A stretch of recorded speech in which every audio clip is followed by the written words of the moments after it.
E aí, Cláudio e Paulo, boa tarde. Sejam aí, vocês dois bem-vindos a mais um encontro aqui da nossa disciplina Análise e Projeto de Sistemas Orientados a Objetos.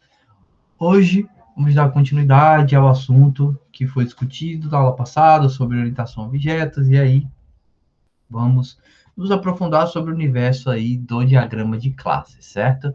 E aí, sobre essa temática, trago aqui alguns pontos iniciais que versam sobre esse assunto, beleza? Então, o diagrama de classes, como alguns de vocês já bem sabem, é um dos mais importantes utilizados aí na UML. A UML, para relembrar, para refrescar a memória de vocês, é uma linguagem de modelagem unificada, Unified Model Language. E aí, é utilizado com esse propósito de se modelar sistemas de software. E aí, dentro dos aspectos que a UML traz, o mais conhecido e um dos mais importantes, por que não, é o diagrama de classes. Por quê? O que tem de tão especial no diagrama de classes? Ele permite visualizar as classes que irão compor o sistema, cada qual possuindo seus atributos e métodos. Olhem só, o nome da nossa disciplina, Análise e Projeto de Sistemas Orientados a Objetos.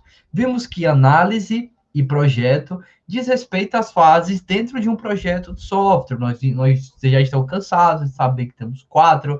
A fase de planejamento, fase de análise, fase de projeto e fase de implementação. Então, por isso o nome da disciplina Análise e Projeto.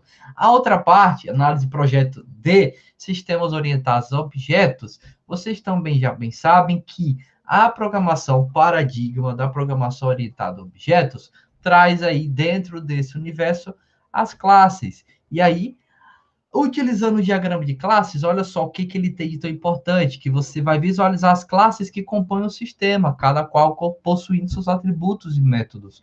Vocês já bem sabem que um sistema construído em cima do paradigma da programação orientada a objetos vai possuir classes. Teremos aí um monte de classes que irão meio que mostrar como o nosso sistema está composto, como a lógica dele está estruturada, quais as comunicações que essas classes, o que elas, enfim, também representam, enfim, é isso que o nosso diagrama de classes nos fornece. E aí, ele demonstra a relação entre as classes, como elas se complementam e, principalmente, como as informações transitam de uma classe para outra. Afinal, vocês também já bem sabem que dentro de um sistema construído em cima desse paradigma, cada uma dessas classes irão representar objetos específicos dentro do nosso programa. Cada um desses objetos ficarão trocando informações a todo instante entre eles. E aí eu mostro aqui ao longo dessa aula diversos exemplos que demonstram melhor essa noção para que vocês consigam melhor visualizar essas coisas, certo? E aí, ele apresenta o nosso diagrama de classes, uma visão estática de como essas classes estão organizadas, preocupando-se em como definir a estrutura lógica das mesmas. Então, nós vamos ter aí, dentro desse diagrama de classes, a relação e a organização de cada uma delas, beleza? Outro ponto também deveras importante é que serve de base para a construção da maioria dos outros diagramas aí da UML.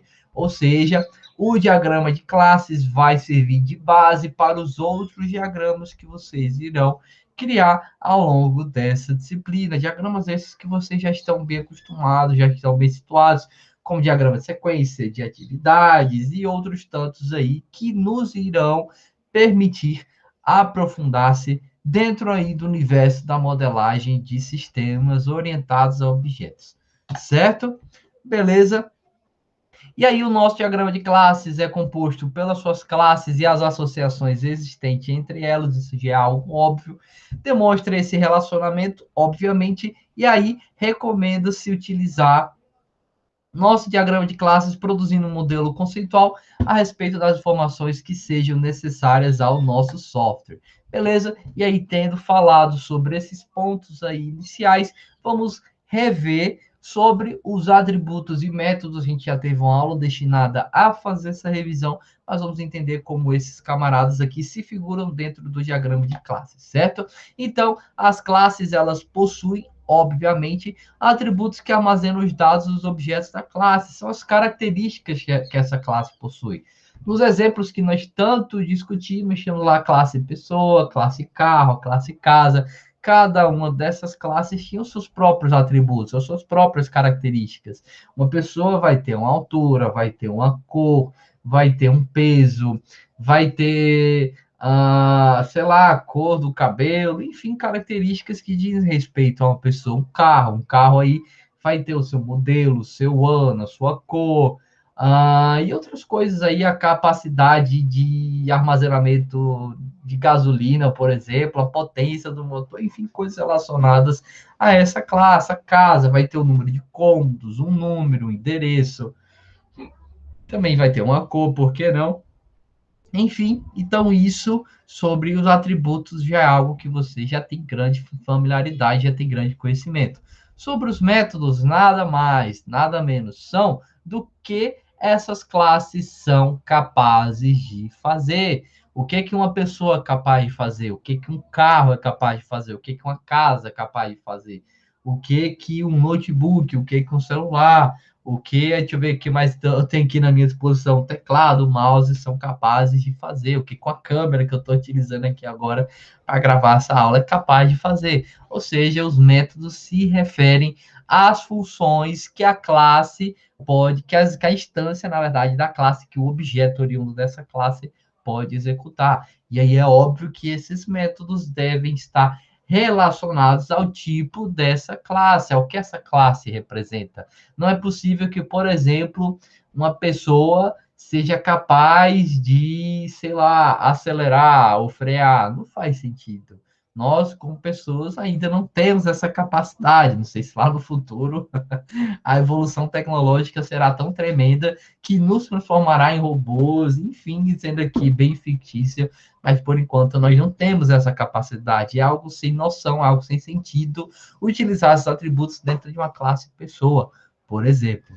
Beleza? Então, é sempre importante que os atributos e os métodos digam respeito à classe na qual você está buscando representar, o que aquela classe representa, certo? Outra coisa é que os valores dos atributos podem variar de uma instância para outra, o que torna cada objeto único, ou seja, eu, Cláudio, somos objetos dentro de um software, claro, somos objetos aí oriundos da mesma classe, e aí nós temos os mesmos atributos e os mesmos métodos, certo? Padrão. Só que digamos que os nossos atributos, os valores setados, definidos para os nossos atributos, sejam exatamente iguais, peso, altura, dia do nascimento, hora do nascimento, enfim, digamos que nós somos gêmeos aí de pais diferentes, por exemplo.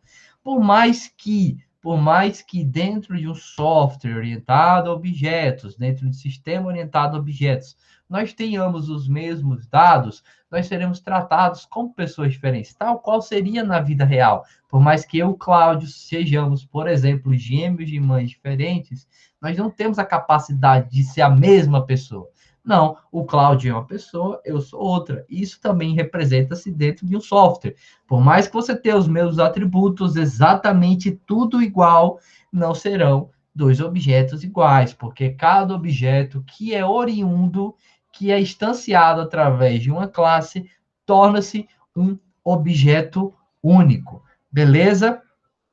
Outra coisa também que nós já vimos é que, em relação aos métodos idênticos para as instâncias de uma classe específica, você pode aplicar o conceito de polimorfismo, ou seja, imaginando lá o exemplo que nós já discutimos aí de uma conta bancária, por exemplo, podíamos ter lá que a abertura, que o método de abrir a conta vai ser reinstanciado, digamos assim, em outra classe oriunda da classe abrir conta, ou seja, temos aí a classe conta comum, a classe conta especial, por exemplo.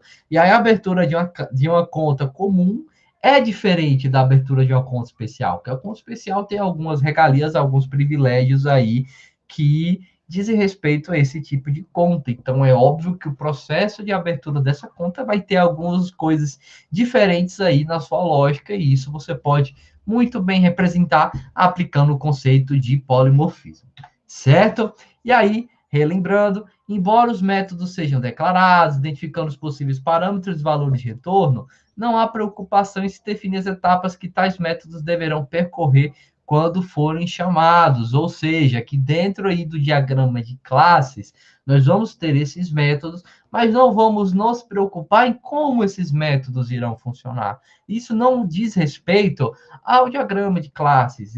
O diagrama de classes é uma visão, digamos assim, superficial da interação entre as nossas classes. E aí entender como esses métodos se figuram, como as informações fluem passo a passo, digamos assim, vai ser aí tarefa de outros diagramas que vocês bem verão, como, por exemplo, o diagrama de atividades, que vai versar adequadamente sobre essa tarefa.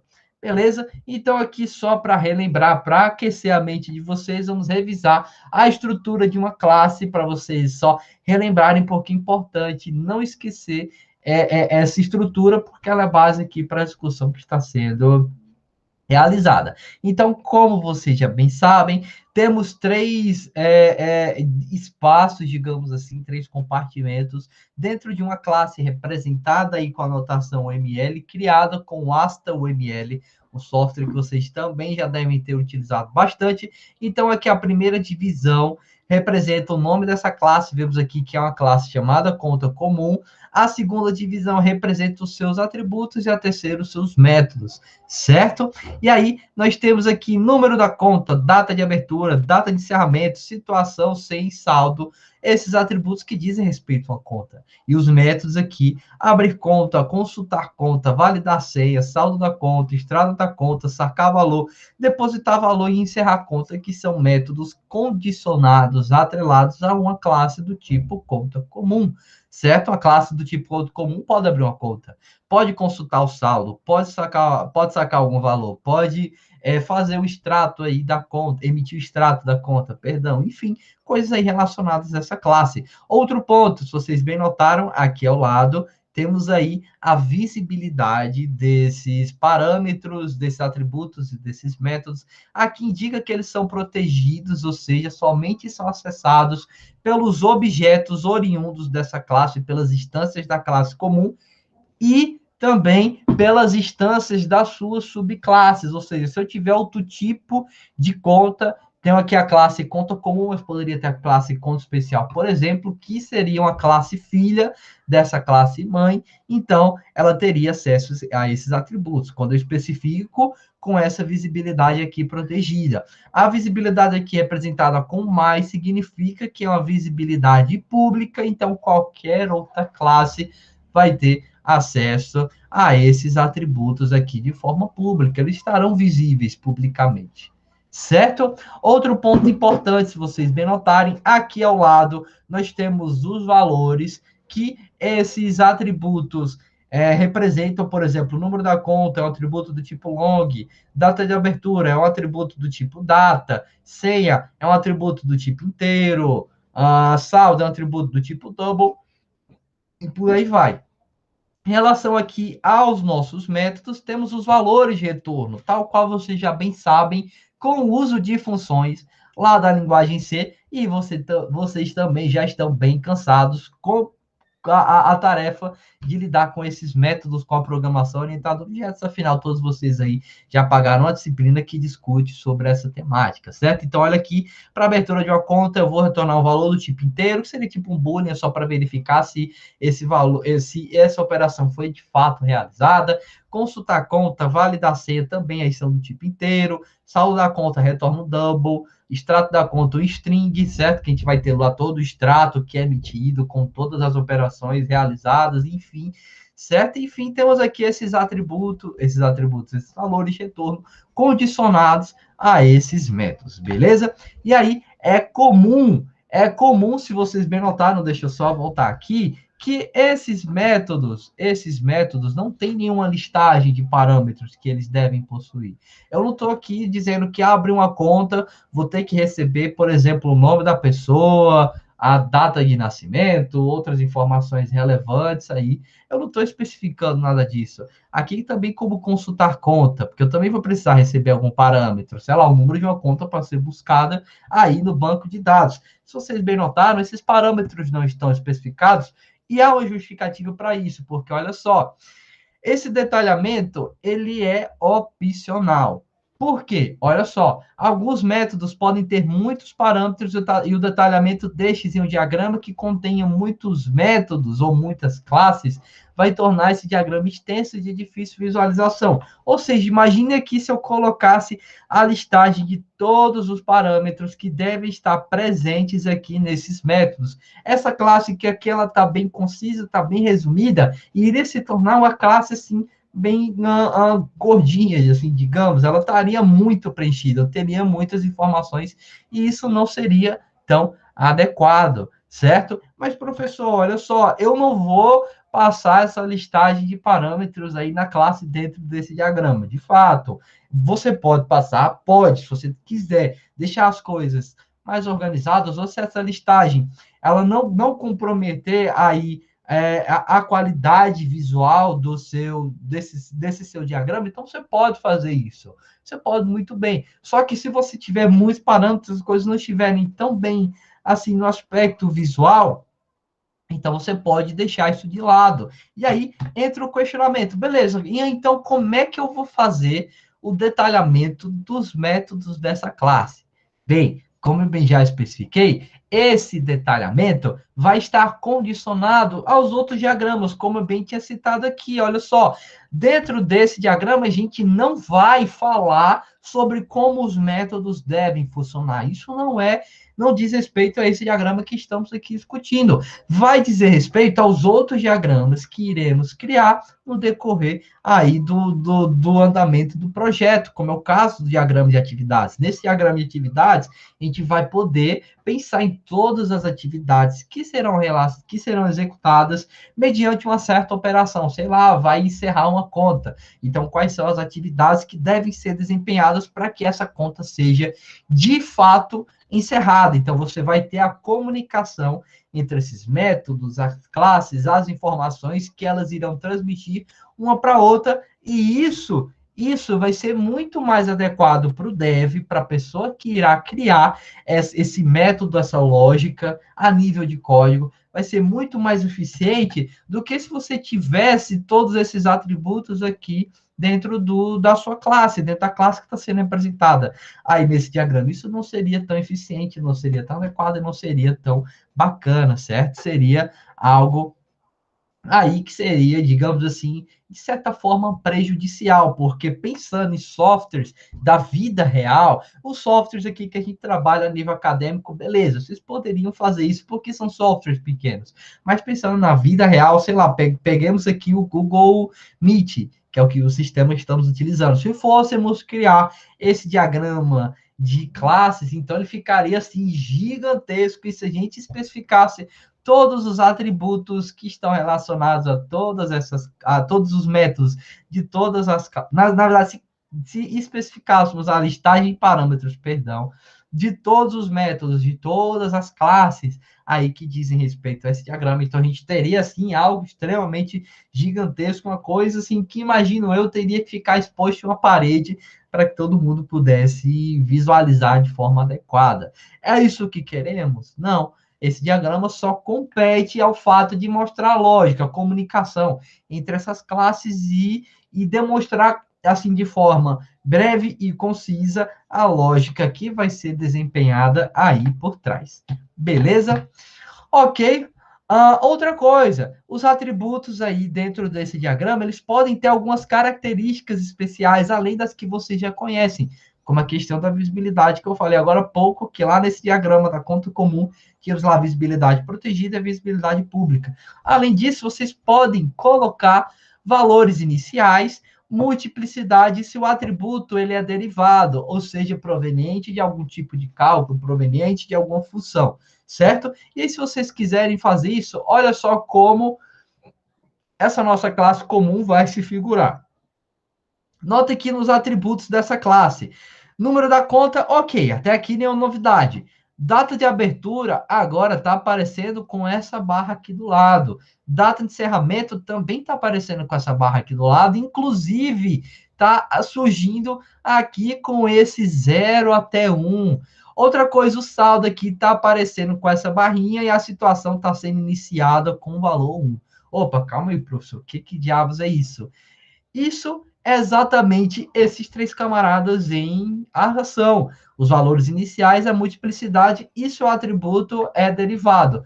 O valor inicial é bem fácil de se identificar. Olha só aqui a situação. Quando eu crio quando eu instancio um objeto dessa classe de conta comum, quando eu crio de fato uma conta, então a situação dela vai estar definido, segundo a lógica que foi planejada aqui para esse diagrama, vai estar definido com o valor 1, para indicar alguma coisa aí na lógica, sei lá, que essa conta está ativa.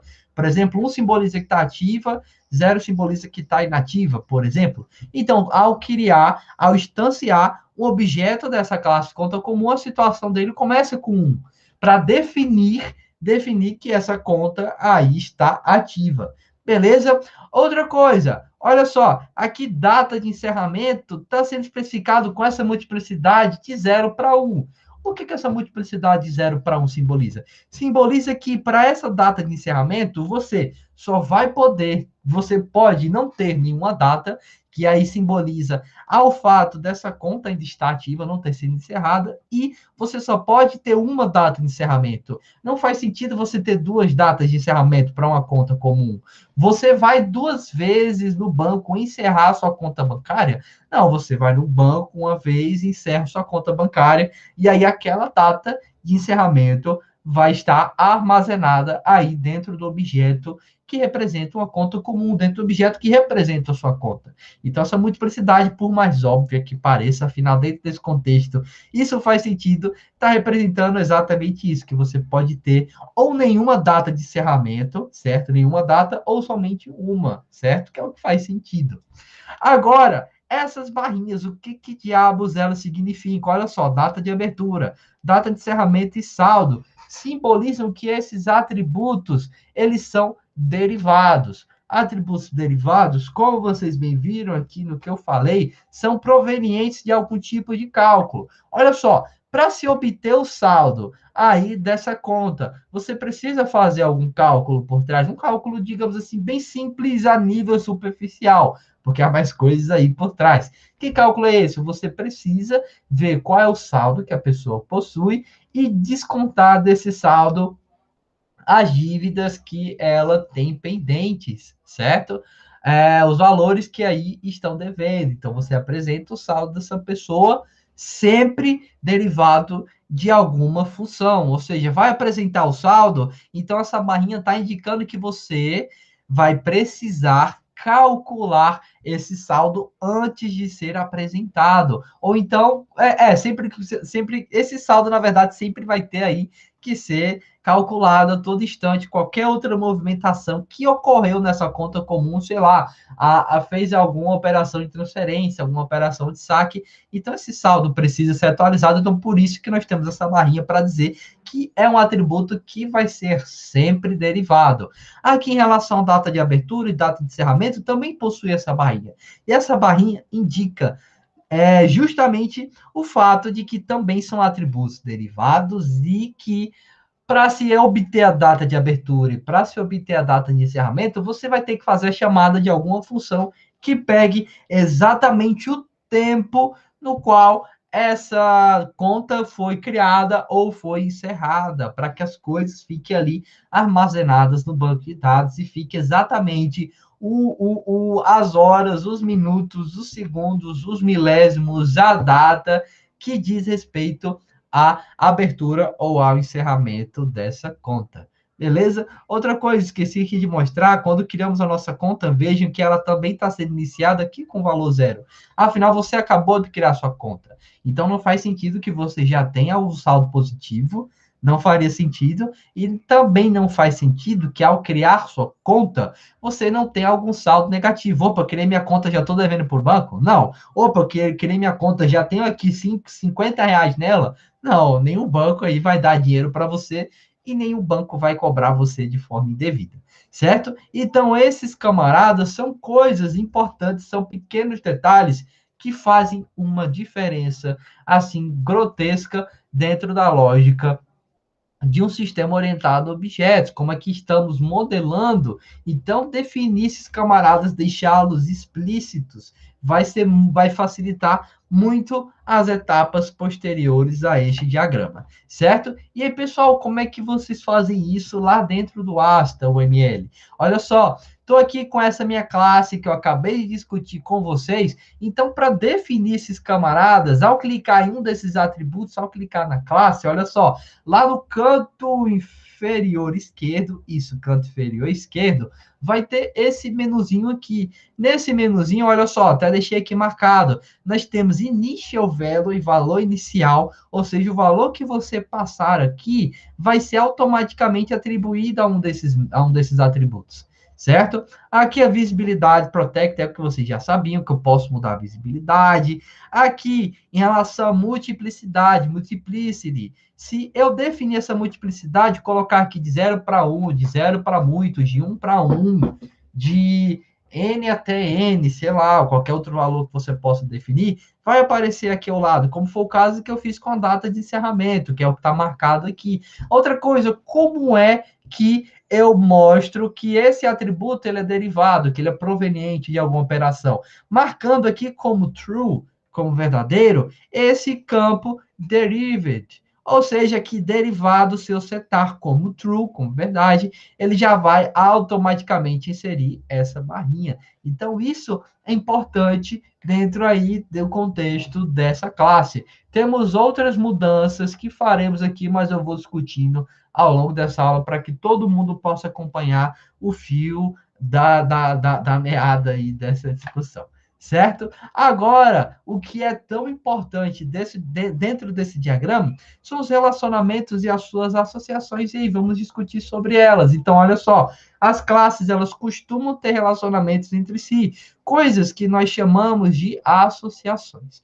Essas associações permitem que essas classes compartilhem informações entre si e colaborem para a execução dos processos que serão aí executados pelo nosso sistema. E aí, uma associação demonstra o vínculo que uma classe tem com outra classe, como elas aí se relacionam, certo? As associações, tal qual foram lá no diagrama de casos de uso, serão representadas por linhas que irão ligar essas classes. Aí elas podem também possuir algum tipo de nome, algum título, para melhor indicar qual associação que ali está sendo executada. É bem comum nós já atribuirmos algum nome para esses relacionamentos, porque facilita a leitura. Sei lá, um professor ministra uma disciplina. Então, você tem a classe professor, tem a classe disciplina, como eles se relacionam? Relacionam-se por meio aí da relação de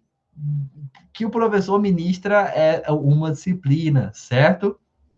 Beleza? Então, é bem comum que nessas associações nós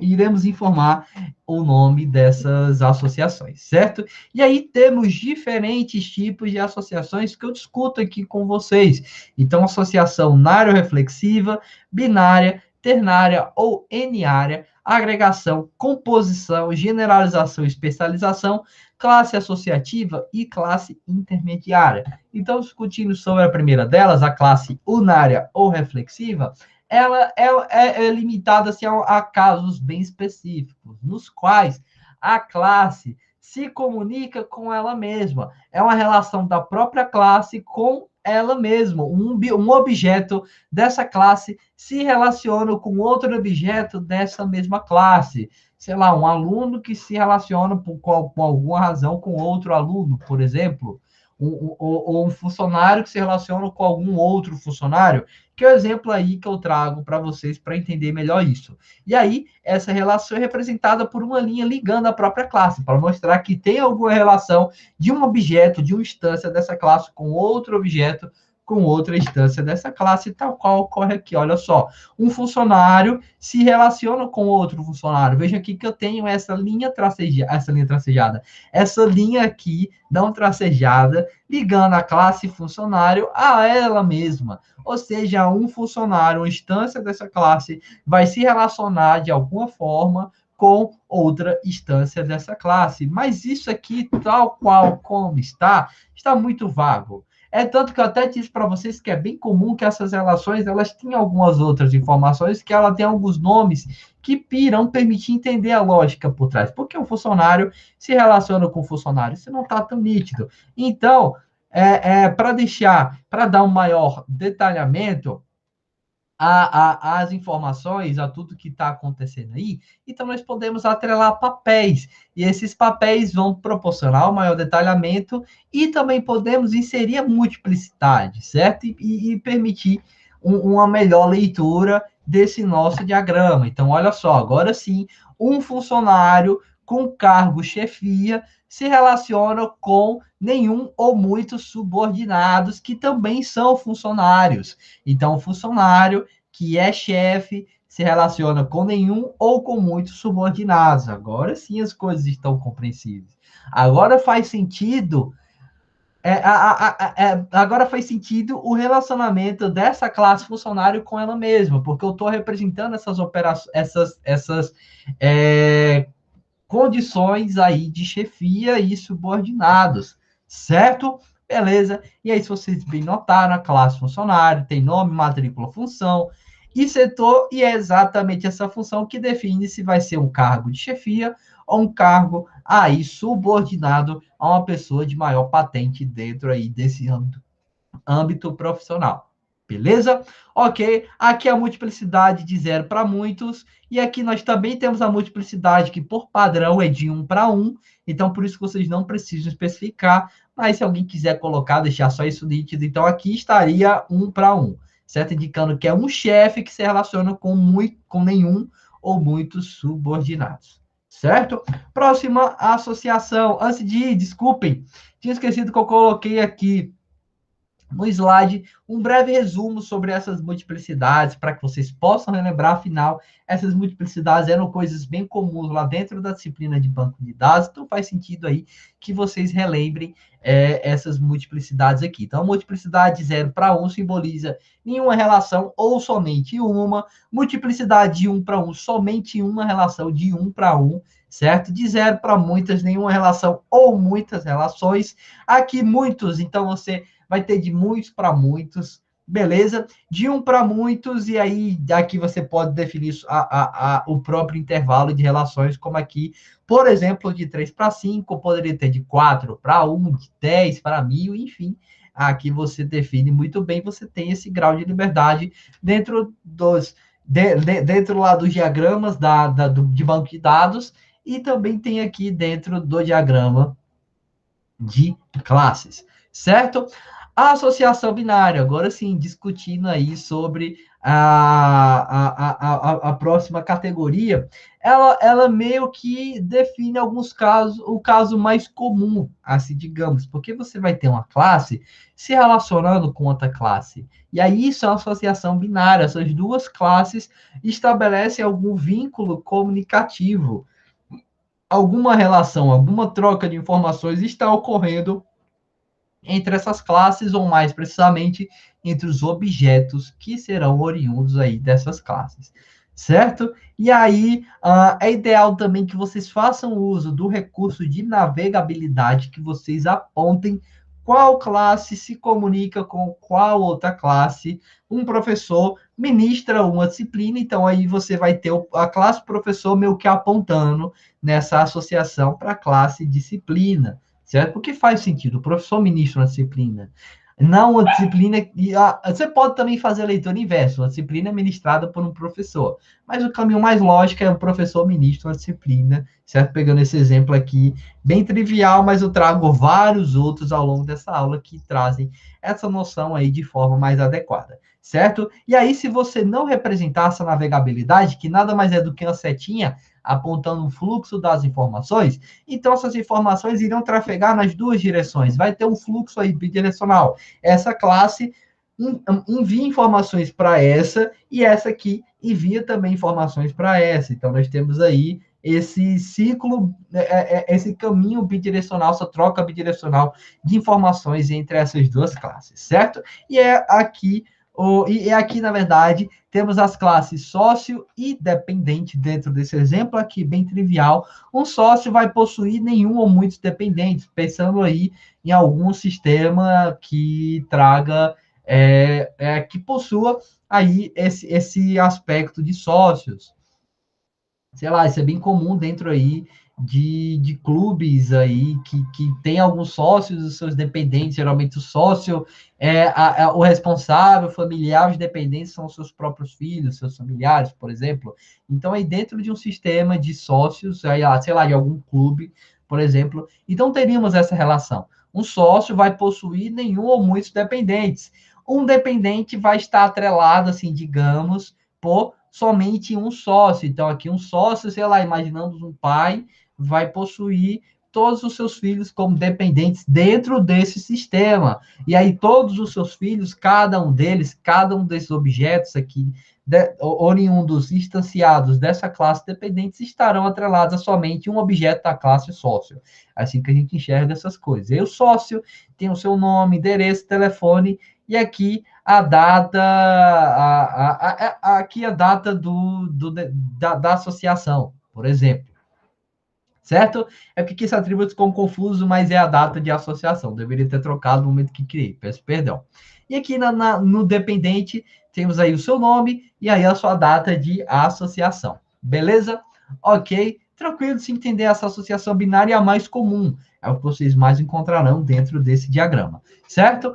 A associação ternária ou eniária, ela já é exclusiva de alguns casos bem específicos. É bem comum encontrar esse tipo de relação.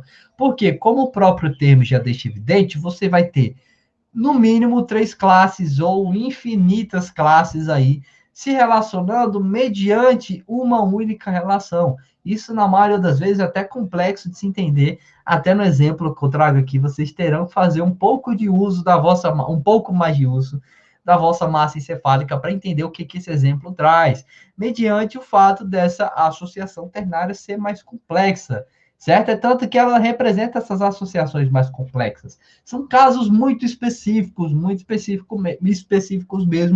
mesmo. É bem comum que vocês se deparem com isso, mas caso se deparem, já tenham noção de que é possível fazer essa associação entre 3 ou mais classes através de uma associação ternária ou eniária. E essa associação vai ser representada por um losango para onde convergem todas as ligações da associação, tal qual demonstra esse exemplo aqui. Então, olha só, tem uma classe professor, classe turma e a classe sala de aula. Um professor leciona e uma turma, e um professor utiliza uma sala de aula. Uma turma é lecionada por um ou muitos professores, e uma turma vai ter aí uma ou muitas salas de aula. Por exemplo, uma sala de aula vai ter aí um ou muitos professores e vai ter uma ou muitas turmas. É meio complexo de se entender isso.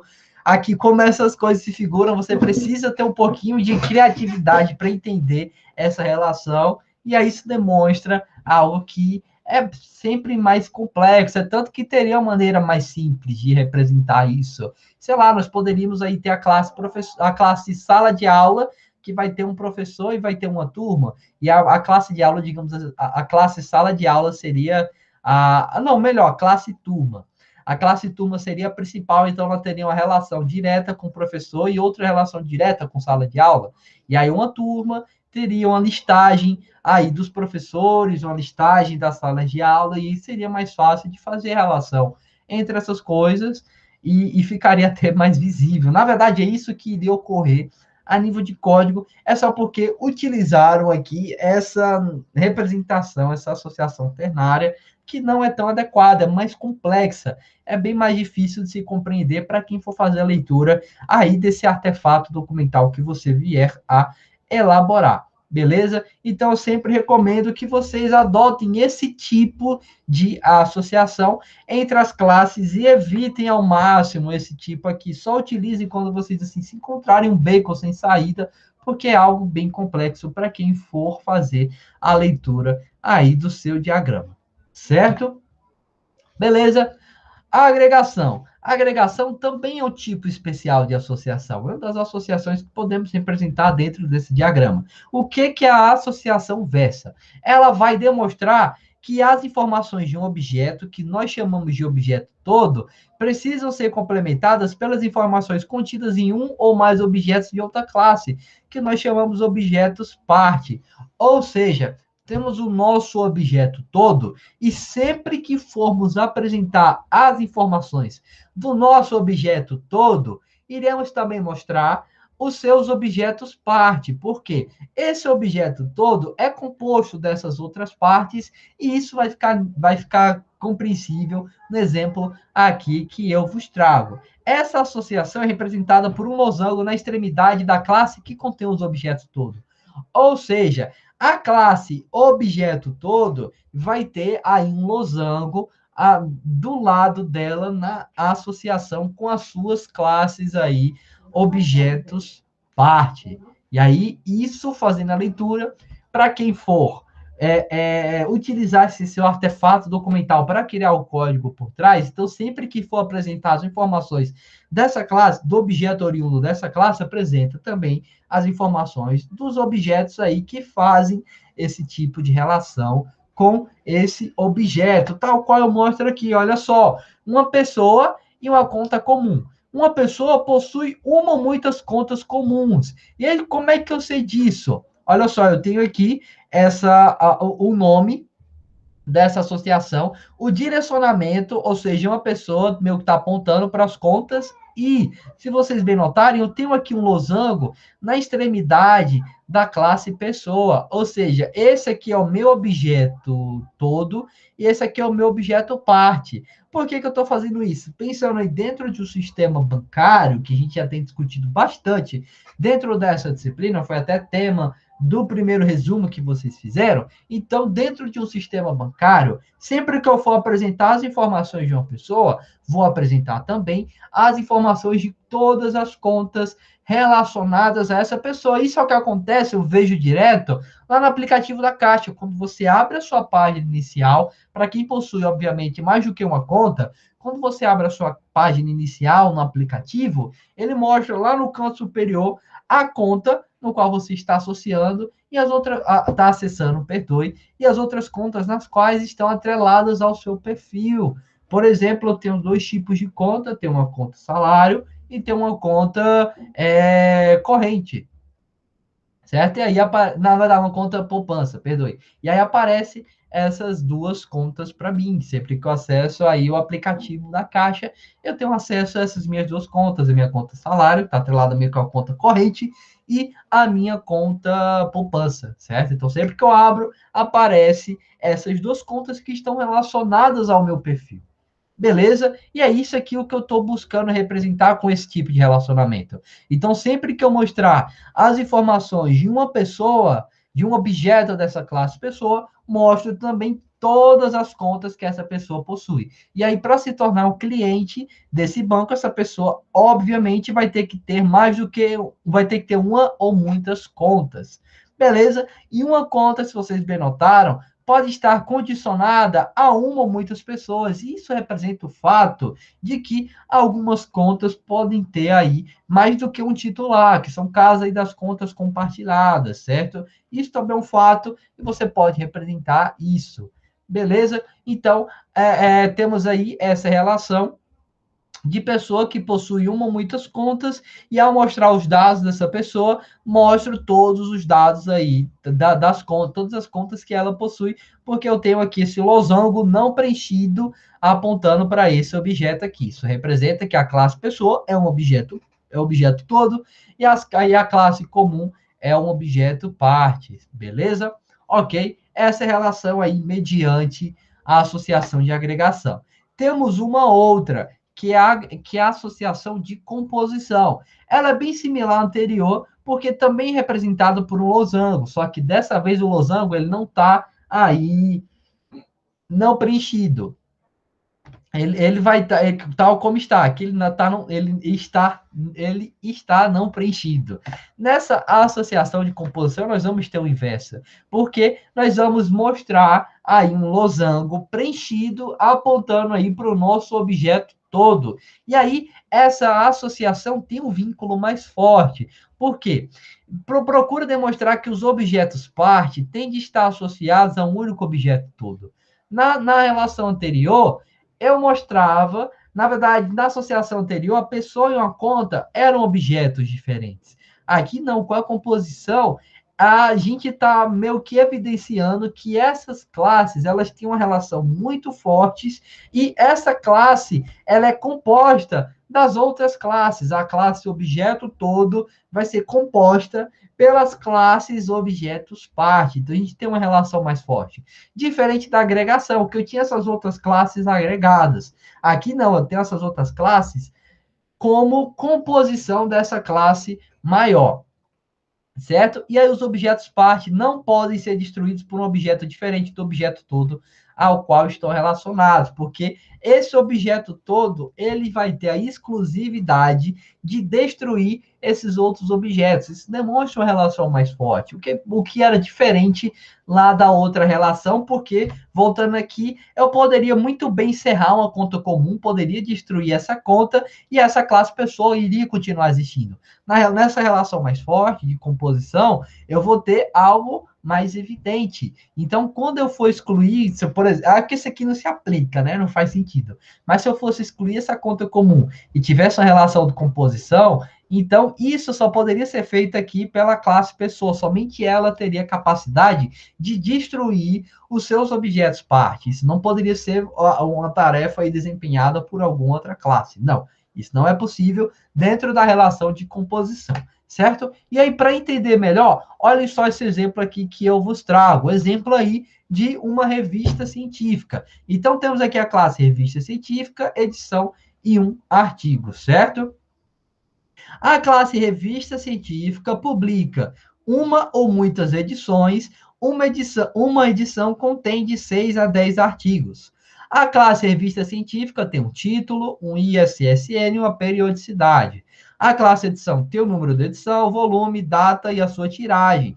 E um título aqui, digamos, por exemplo, que tem só a classe artigo, perdoe, digamos que tem somente um título e também deveria ter, esqueci aqui de colocar, peço perdão, o nome e a listagem aí dos autores, certo?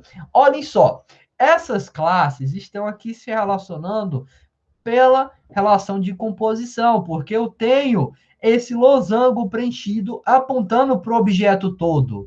Esse objeto todo tem as suas partes. Quais são elas? Uma revista científica é composta de edições. Uma edição é composta de artigos. Eles não podem existir assim de forma isolada. Eu posso ter dentro desse sistema um artigo isolado que não está relacionado a nenhuma edição e nenhuma revista científica? Não, não faz sentido. Eu posso ter uma edição dentro desse sistema que não está condicionada a nenhuma revista científica? Não, não posso ter, também não faz sentido. Então, por isso que eu tenho essa relação de composição. Então, a revista científica é composta de edições, uma edição é composta de artigos, diferente do outro exemplo, que uma pessoa não é composta de contos comuns. Não faz sentido. Uma pessoa possui contos comuns, mas ela não é composta. Sei lá, se eu dissesse aqui, Cláudio, você é composto de contas bancárias? Não, não faz sentido. Não somos aí, por enquanto, não somos nenhum robô, certo? Acho que lá na frente talvez sejamos aí com o avanço da tecnologia. Então, nós não somos compostos de conta comum, de contas, certo? Certo? Entretanto, uma revista científica é composta de edições. E uma edição é composta de artigos. Então, nós temos aí uma associação mais forte. Então, sempre que eu também for mostrar uma revista científica, mostro suas edições. Sempre que for mostrar uma edição, mostro os artigos que estão relacionados a essa edição. Sempre que mostrar um artigo, eu vejo aqui que ele não tem nenhuma relação, não tem nenhum objeto parte, então posso mostrar o artigo de forma isolada, que é o que acontece quando vocês fazem pesquisas acadêmicas. A maioria de vocês deve estar fazendo TCC agora para se formar, Então, vocês podem muito bem acessar um artigo sem ter passado por uma edição, por uma revista científica. Sei lá, o Cláudio aí mandou, por exemplo, o link de algum artigo para vocês, vocês acessam já esse link. Mas se vocês fossem pesquisar, sei lá, em alguma revista, então vocês veriam lá o dado da revista científica, em seguida veriam a edição, e nessa edição veriam a listagem de todos os artigos relacionados a essa edição. É o que está ocorrendo agora com é o que ocorre, na verdade, com a publicação dos artigos na ECOP, por exemplo, certo? Vai se tornar uma revista científica em breve. Então, quando vocês forem acessar essa revista, então vocês aí verão a edição e depois verão seus artigos. A gente meio que segue esse fluxo lógico, porque faz sentido. Uma revista não pode existir sem edições, uma edição dessa revista não pode existir sem artigos, certo? E aí, novamente, fazendo a leitura dessas relações, uma revista publica de uma a muitas edições, uma edição contém de 6 a 10 artigos, certo? Então, é essa relação que eu estou buscando representar dentro desse meu sistema, que representa aí uma revista científica. Poderia ser aqui a revista científica aí da ECOP, por exemplo. Beleza? Então, essa associação de composição, ela tem uma relação muito mais forte do que a relação de agregação, certo? Fiquem com isso ciente, porque é um aspecto muito importante dentro desse diagrama. A relação de generalização e especialização já é algo que vocês muito bem conhecem, nós até discutimos bastante lá no diagrama de casos de uso, com alguns exemplos que eu trouxe, sei lá, dos usuários, usuário júnior, usuário sênior, usuário com nível administrador, por exemplo, o caso lá da conta comum, conta especial, conta poupança, conta salário, enfim, discutiu sobre isso. E aí é óbvio que dentro aí do diagrama de classes vocês possuirão esse tipo de relacionamento, porque é algo que diz respeito, na verdade, é o que faz aí na verdade, é o que representa uma das principais características das classes que nós temos dentro do paradigma da programação orientada a objetos, porque a programação orientada a objetos não existe sem classes. E essas classes, elas têm a característica de representarem operações de generalização, de especialização, ou tal como vocês conhecem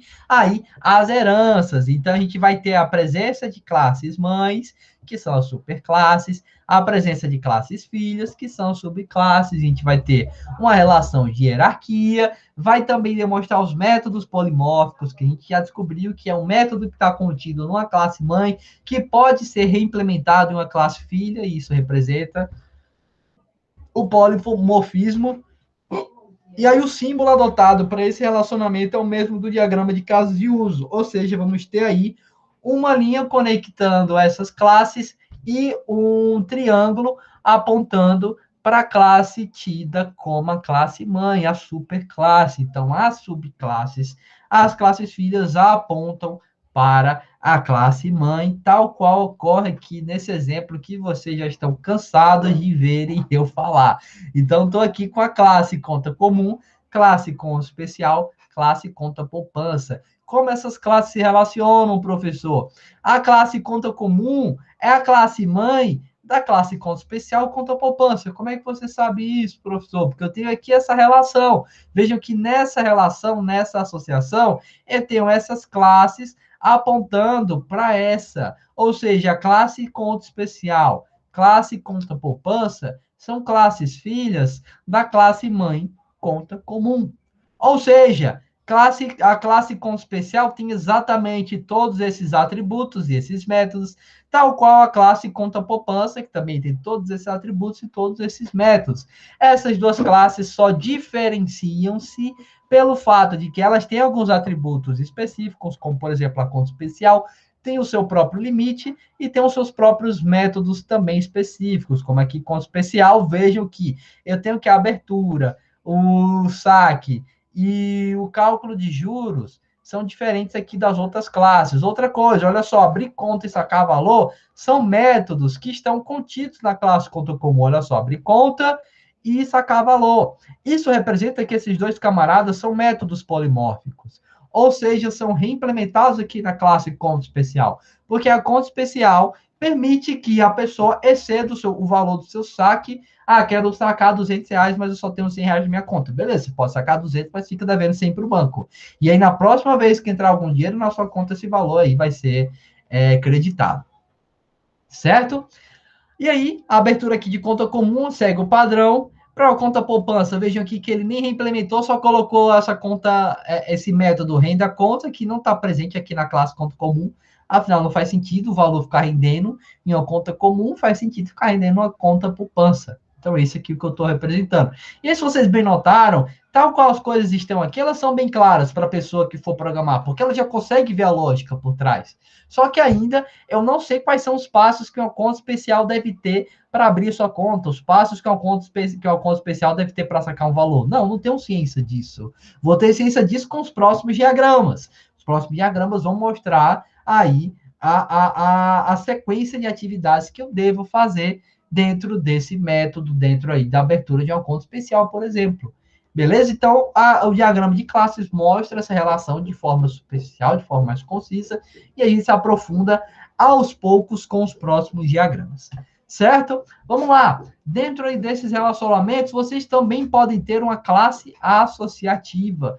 A classe associativa, ela é útil quando você tem a ocorrência, assim, de associações de muitos para muitos em todas as extremidades. Certo? E aí, para representar isso de forma mais adequada, você vai ter aí uma classe que demonstra a associação dessas outras duas classes que tem muitas, que tem a multiplicidade de muitos para muitos, certo? Também são casos assim bem específicos, é bem comum que vocês encontrem esse tipo de coisa, mas caso se depare, já tenham aí noção de que existe essa classe associativa para trazer luz aí no fim do túnel para você, certo? Beleza, então, tal qual deixa aqui, ó, são necessárias nos casos em que existem atributos relacionados à associação que não podem ser armazenados por nenhuma das classes envolvidas. Então, olha só, tem aqui a classe ator e a classe filme. Temos aqui uma relação de muitos para muitos. Ó. Um ou muitos atores atuam em um ou muitos filmes. Só que aí, como eu sei qual foi a atuação que esse ator fez? Eu vou saber disso através aqui da classe atua, que vai armazenar o papel. Ou seja, esse ator atuou nesse filme. E aí fez o papel. Sei lá, o ator X atuou no filme Y como o papel da W, sei lá, por exemplo. Papel Z, X, Y, Z, perdoe. Então, o ator X atuou no filme Y com o papel Z, por exemplo. Isso eu posso ter essa associação armazenada aqui nessa outra classe, certo? E isso é interessante porque, se vocês bem notaram, temos um ou muitos atores, um ou muitos objetos dessa classe se relacionam com um ou muitos objetos dessa outra, que é o que de fato ocorre na vida real. Um ator pode atuar em um e muitos filmes. Um filme pode ter um mesmo ator desempenhando mais do que um papel, por exemplo. E aí, para armazenar tudo isso, você tem aí essa classe associativa. Mas isso, como bem ressalto, são casos bem específicos, demonstro apenas para que vocês tenham aí a noção de que quando se depararem com algo dessa natureza, já terão a capacidade de lidar com isso de maneira adequada. Beleza? Vamos lá. Classe intermediária. Bem similar a essa classe associativa, só que ela só é válida somente, até deixei aqui o destaque, somente, quando existe um único objeto relacionado a duas instâncias associadas. No caso do exemplo, um ator atuando no filme terá um único papel aqui mediante uma classe intermediária. Diferente aí do exemplo anterior, que nós poderíamos ter vários papéis relacionados ao mesmo ator dentro de um único filme, por exemplo. Certo? Então, olha só, aqui nós já temos essa classe intermediária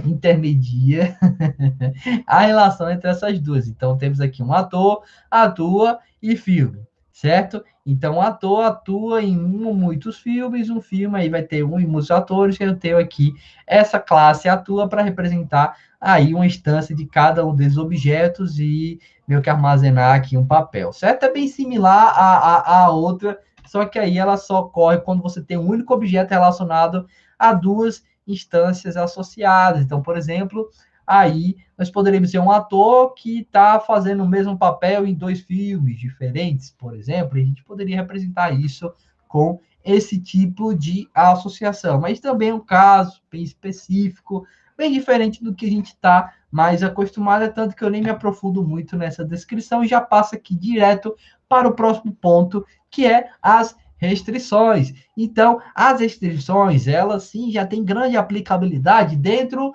dos exemplos, dentro dos trabalhos aí que vocês irão desempenhar, porque é importante restringir como as informações serão assim, irão fluir, digamos, dentro do nosso diagrama, você pode representar isso com associações, certo? As associações se figuram como condições a serem validadas durante a implementação. E aí, nós podemos ter essas restrições de métodos de uma classe, certo? Alguns métodos podem ter algumas restrições, por exemplo, podemos ter restrições entre das associações entre as classes. Temos 2 classes, elas só se relacionam mediante uma restrição, mediante uma condição. E temos também restrições aos atributos de uma classe. Esses atributos podem estar condicionados a uma condição específica.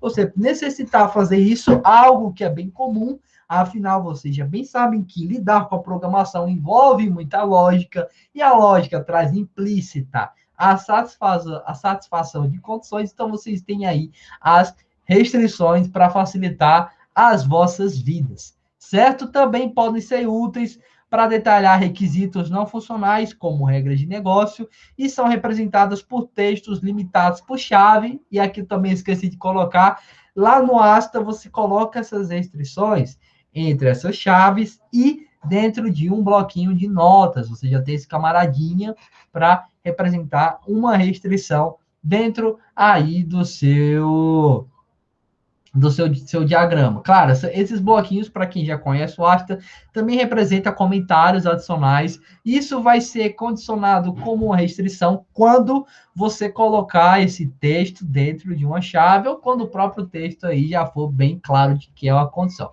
Mas para deixar as coisas padronizadas, se é uma condição, deixa entre chaves. Se há alguma observação, não precisa colocar, certo? Então, olha só agora, tem aqui a classe sócio e a classe locação. O sócio realiza uma ou muitas locações aí dentro de algum sistema de clubes, dentro de algum sistema de locações, por exemplo, sistema de clubes, assim, digamos. Voltando lá, por exemplo, que eu discuti há alguns slides atrás do sócio e o dependente. Então, nesse mesmo sistema de clube, o sócio pode fazer a locação de algum espaço físico desse clube, sei lá, quero locar, perdoe, algum espaço para fazer churrasco com a minha família. Eu quero alocar piscina durante o dia tal para fazer aniversário do meu filho, por exemplo. Isso pode muito bem existir dentro desse sistema aí de clubes, desse sistema associativo. Então, o sócio vai realizar a alocação de algum espaço físico, por exemplo. Ele pode realizar nenhuma ou muitas locações, certo? E aí, essa locação está condicionada a uma condição. Olha só, estou aqui com a minha notinha e ela está entre as chaves. Então, isso é uma condição. Que condição é essa, professor? Um sócio só pode realizar uma nova locação depois de ter devolvido a locação anterior. Ou seja, se dentro aí desse exemplo, o sócio, ele locou a piscina, e aí no mesmo dia ele quer alocar outro espaço físico, ele não pode fazer isso, porque ele só pode, dentro aqui dessa lógica, locar um espaço por vez. Ah, locou a piscina, fez o aniversário do seu filho, beleza, você quer alocar, sei lá, o espaço aí para churrasco, ou então um outro ambiente, sei lá, algum espaço físico fechado, algum ginásio, por exemplo, para fazer alguma outra festinha. Você não vai poder fazer isso, porque você precisa antes ter devolvido o espaço que você locou anteriormente, ter devolvido aí a piscina para poder alocar o ginásio para fazer algum evento em um ambiente fechado, certo? Então é isso o que se figura dentro dessa restrição, certo? Então, mais uma vez, o sócio só vai realizar nenhuma ou muita locação. O sócio, na verdade, pode realizar uma ou muitas locações, e só isso só vai ser possível se ele tiver devolvido a locação que ele fez anteriormente. certo? As restrições também podem ser aplicadas para validar um atributo, algum método, que é o que a gente faz aqui com a classe conta comum. Então, voltando para a classe conta comum, que nós tanto já discutimos, vocês já estão cansados de ver essa classe? Então, olha só, eu tenho aqui algumas restrições. Olha aqui o atributo senha. A senha deve ter 6 dígitos. É o que ocorre com as suas contas bancárias. Isso é uma condição. Ninguém aqui, não sei se, acho que a maioria dos bancos não exigem mais do que 6 caracteres aí, 6 dígitos, perdoe, para a sua senha, certo? Pelo menos as minhas contas bancárias sempre são sem senhas, é um padrão. Então, isso é uma restrição. Então, para a pessoa, para o dev, que for trabalhar por trás aí desse atributo, desse artefato que você, analista de sistemas, documentou, então ele vai ver que esse campo aqui tem uma restrição. Que a senha só pode possuir 6 dígitos. Se a pessoa digitou mais do que 6, então isso vai se figurar como algo inválido. Então, ele até pode aplicar uma máscara dentro do campo que recebe esse atributo, pensando no aspecto front-end, e aí só vai estar limitado ali a 6 dígitos. Então, a pessoa digitou 6 dígitos, mesmo que ela continue digitando, só vai considerar os 6 primeiros dígitos, certo? Então, isso é muito importante, pessoal, muito importante ter essas restrições bem definidas aí no seu diagrama de classes, para que os devs ou as outras pessoas que forem analisar esse seu documento tenham total noção dessa restrição que foi imposta. Outra coisa, olha só o saldo. O saldo deve ser recalculado sempre que houver um depósito ou um saque. Isso aqui é uma condição. Tenho aqui o meu saldo, vocês já bem sabem que ele era um atributo aí derivado. Eu, infelizmente, esqueci de colocar aqui aqueles campos, peço perdão. Então, o saldo ele sempre vai ser recalculado quando houver um depósito ou um saque. Afinal, houve uma movimentação financeira. Essa movimentação tem que ser refletida no saldo dessa conta bancária. Isso é o mínimo. Você fez aí você recebeu um Pix de alguém, certo? Esse Pix tá condicionado à sua conta bancária. Se o seu saldo não for recalculado no momento que você recebeu os Pix, você vai ficar desesperado, achando que esse valor aí foi passado por outra pessoa, ou que você não recebeu esse valor. Olha só o caos que traria na vida do usuário desse sistema bancário, caso esse saldo não fosse recalculado. Então, isso também é uma condição, é uma restrição, algo que tem que ser feito.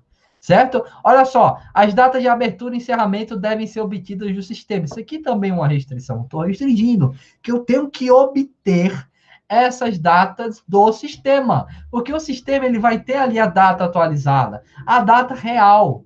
Se eu falar que eu vou obter essa data de alguma outra fonte, eu posso abrir margem para algum erro, porque, sei lá, digamos que a sua outra fonte está atrasada, houve algum equívoco. Então, eu vou ter aí uma discrepância nas minhas informações. Então, para evitar essa discrepância, possivelmente não, e com certeza 1 milhão de problemas lá na frente, inclusive isso abre até margem para processos judiciais, você vai estar restringindo isso aqui e informando que as datas de abertura e a data de encerramento dessa conta estarão condicionadas aí à obtenção do sistema no qual essa aplicação está sendo executada, para que as coisas aí sejam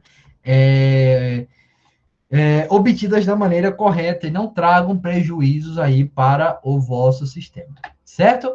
Beleza? Você também pode ter outros tipos de restrições, como atributos do tipo read only ou de somente leitura, no qual o seu valor só pode ser lido e não modificado, como se fosse uma constante, assim digamos. Você também pode ter atributos estáticos, que são atributos cujos valores são idênticos para todos os objetos de uma classe, certo? Você também pode representar isso. E aí, olhem só aqui com essa classe ligação, que representa uma ligação que você pode receber aí, que representa, na verdade, as ligações que você recebe no seu smartphone. Por mais que se torne bem comum hoje em dia, a gente se comunica muito mais pelo WhatsApp, mas os nossos telefones, os nossos smartphones, ainda tem essa capacidade primordial, essencial, mínima de receber ligações. Então, quando você recebe uma ligação na classe, no sistema que está rodando aí no seu smartphone, nessa parte específica, na verdade, desse sistema,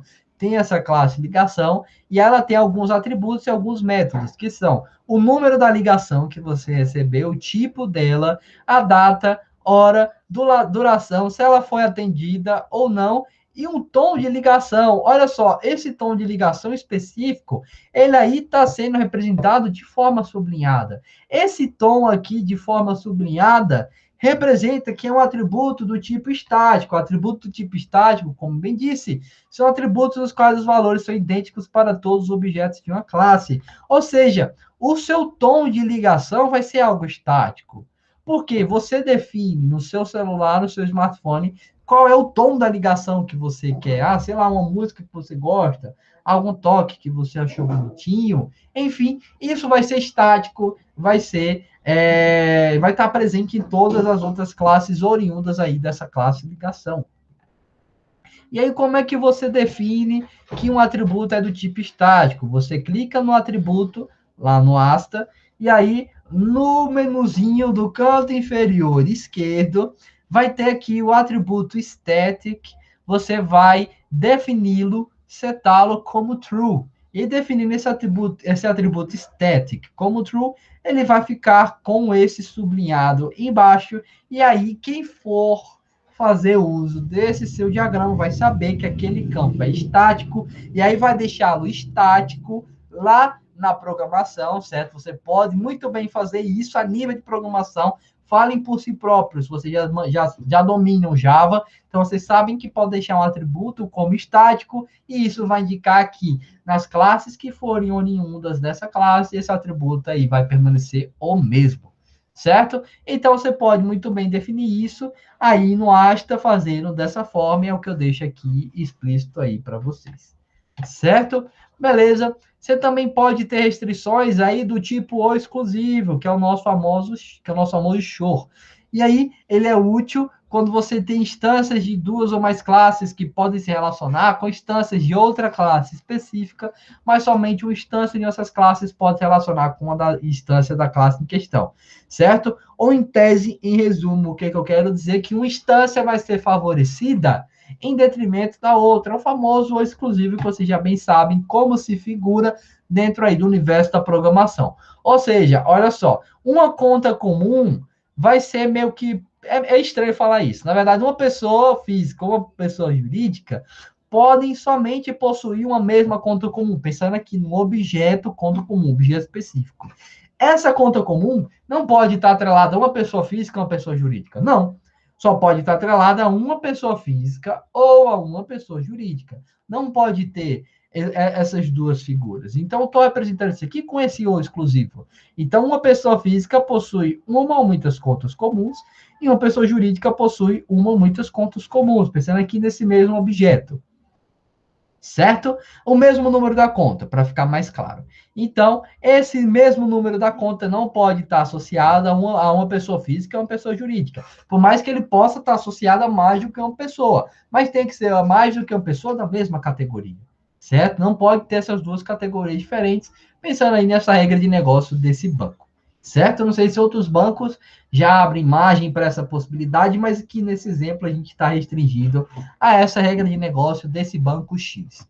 Certo? Então, é isso aqui o que eu estou representando. Tenho essa restrição que representa exatamente esse meu ou exclusivo. Ou uma conta está condicionada a uma pessoa física ou está condicionada a uma pessoa jurídica. Aos dois, isso não é possível de se ter. Beleza? Outra coisa, você pode ter coleções ordenadas aí como restrições. E aí uma coleção vai ser meio que um conjunto de instâncias associadas ao mesmo objeto, como é o caso aí das páginas que você curtiu no Facebook. Olha só, pegando um pequeno fragmento de todo o gigantesco e majestoso sistema que é o Facebook, olha só, você, usuário com login e senha, curte nenhuma ou muitas páginas, não é verdade? E aí uma página vai ter o seu nome, o tipo e o seu total de likes. Beleza? Uma página pode ser curtida por um ou muitos usuários, o usuário pode curtir nenhuma ou muitas páginas. E aí, se vocês notarem, eu tenho aqui a relação de agregação.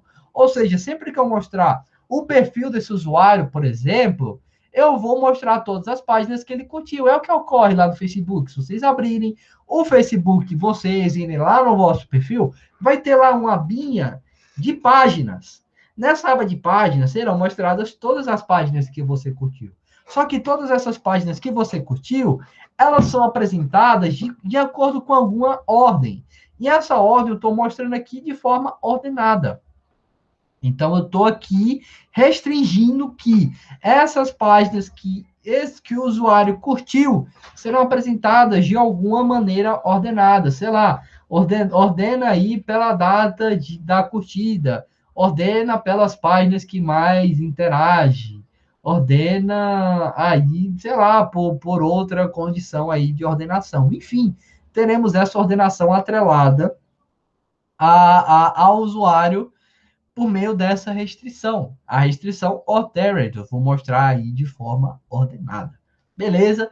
E aí, quem for trabalhar nisso, quem for criar essas classes a nível de código, vai ver esse atributo aqui, ele quer mostrar de forma ordered, de forma ordenada, beleza, o analista de sistemas especificou isso, então ele sabe muito bem por que essas páginas têm que ser mostradas de forma ordenada, então vou só acatar aí as ordens do analista de sistemas que especificou esse diagrama aqui para mim. Beleza? Ok. E aí, como é que vocês fazem? Olha só, vocês aí lá no Asta, seleciona aqui a relação, certo? Veja aqui que eu estou com a associação. Essa relação é selecionada. E aí vocês clicam nesse botãozinho aqui de mais, adiciona aqui o nome e pronto. Vai aparecer aqui embaixo, beleza? Que você adicionou essa restrição. E aí, óbvio, que está indicando aí que é uma restrição dentro aí dessa relação. Beleza? Outra coisa bem simples também de se fazer no Asta que eu demonstro aí para vocês.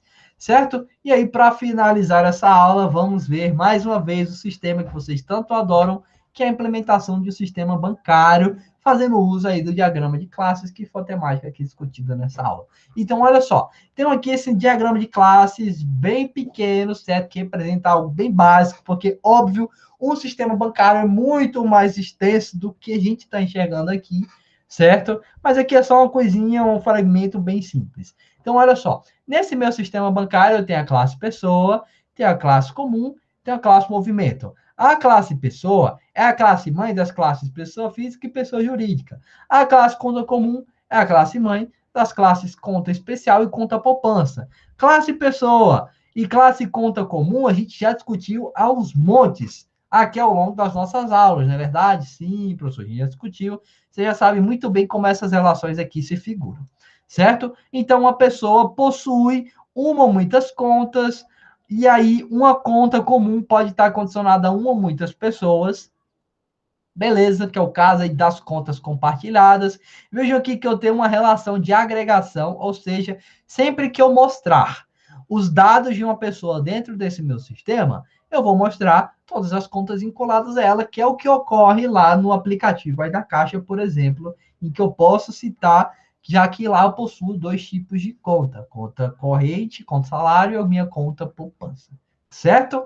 Beleza, então relação de agregação, não relação de composição. A pessoa não é composta por contas comuns, mas uma pessoa possui uma ou muitas contas comuns. Vou mostrar os dados de uma pessoa? Mostra os dados aí da sua conta, certo? E aí, tenho aqui a relação de conta comum, ou dessas outras contas aqui, interpretem da forma que vocês bem quiserem, com a classe movimento. Essa classe movimento, ela é novidade. Movimento. Tenho aqui como atributos tipo de movimento, data do movimento, hora do movimento e valor do movimento. Olha aqui os atributos data, movimento e hora do movimento. São atributos aí derivados. Data e hora são coisas que eu vou obter mediante uma operação, mediante a chamada de alguma função, para calcular essa hora e essa data. Beleza? Essa minha classe movimento se destina a registrar movimentos relacionados a essa conta. A objeto aqui da conta pode ser tanto a conta comum, como conta especial, quanto a poupança, certo? E uma conta, dependente do tipo que ela for, vai ter um ou muitos movimentos, tal qual que ocorre na vida real.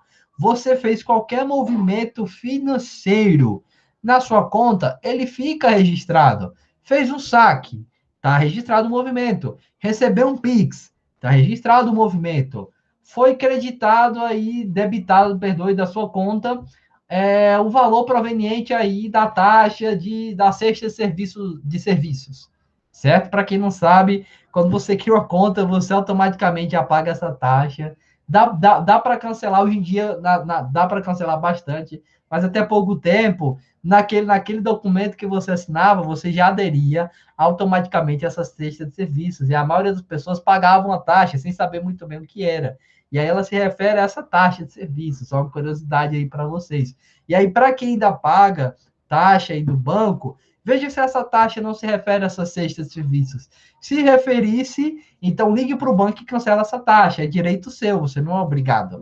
E essa taxa de serviços, essa cesta de serviços, se refere a alguns serviços além que você pode fazer. Você pode fazer mais do que, acho que são 5 saques, cinco depósitos, não, 5 transferências, alguma coisa assim. Mas para a gente, pessoal, que somos usuários bem comuns, isso, pagar essa taxa, acaba não tendo tanto sentido.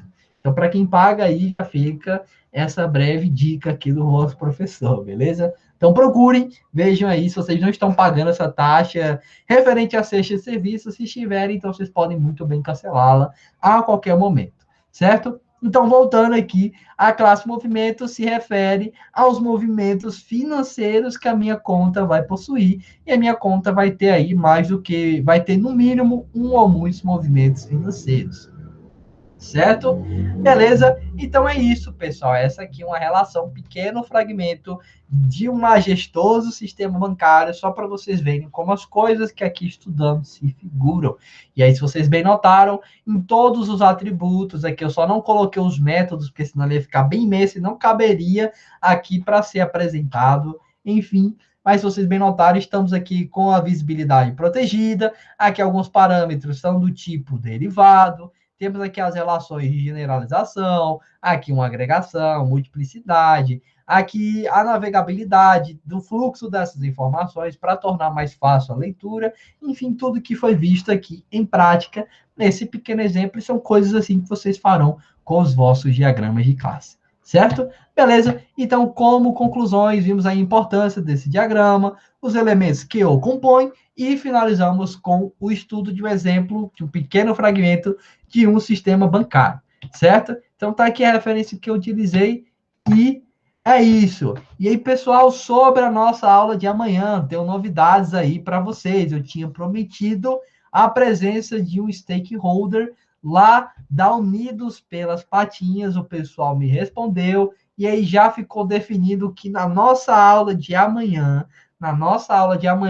vocês irão entrevistar esse stakeholder. Então, já tragam o plano aí de entrevista de vocês. Eu vou abrir lá uma tarefinha para que vocês me enviem esse plano até antes da nossa aula, certo? Eu quero saber quais são as perguntas que vocês irão fazer para o stakeholder, para essa pessoa da Unidos pela Patinhas, para ter a noção de como ela imagina ou como ela quer que seja esse sistema no qual vocês aí irão modelar, beleza? Então fiquem preparados aí para amanhã entrevistar o stakeholder, uma pessoa bastante conhecida aí por vocês. Eu vou deixar o breve suspense. Ela está bem animada para ceder essa entrevista, certo?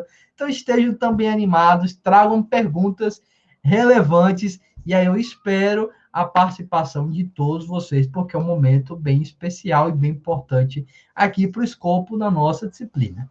Beleza? Ok? Certo? Então, vou colocar até lá um aviso no Cigar para que ninguém esqueça e vou também abrir a tarefinha para que vocês enviem esse roteiro da entrevista antes aí da aula para que eu possa conferir o que vocês estão pensando em perguntar. Beleza? Ok? Então, alguém tem alguma dúvida sobre essa entrevista de amanhã? Alguém aqui? Deixa eu só abrir aqui o chat, eu fechei sem querer. Alguém tem alguma dúvida sobre essa entrevista? Não? Isso, só vai ser entrevista, certo? A entrevista é para facilitar o trabalho de vocês, para que vocês possam amadurecer essa ideia. Então, pessoal, por favor, Não faltem, participem. Eu sei que a presença aqui de vocês é baixa nessa disciplina, mas, por favor, participem, certo? Não posso dar mais informação, Cláudio. Mas é uma pessoa bem conhecida, bem animada, bem alta astral. Todo mundo aqui já conhece, todo mundo aqui já conhece ela, mas eu não vou revelar quem é, porque vai ser bem divertida a entrevista da manhã, eu tenho total certeza. Só posso dizer que ela tá bem animada. Ó, a Lanusa sabe quem é, a Lanusa acha que sabe quem é, mas guarde aí as suas suspeitas, né, pessoal?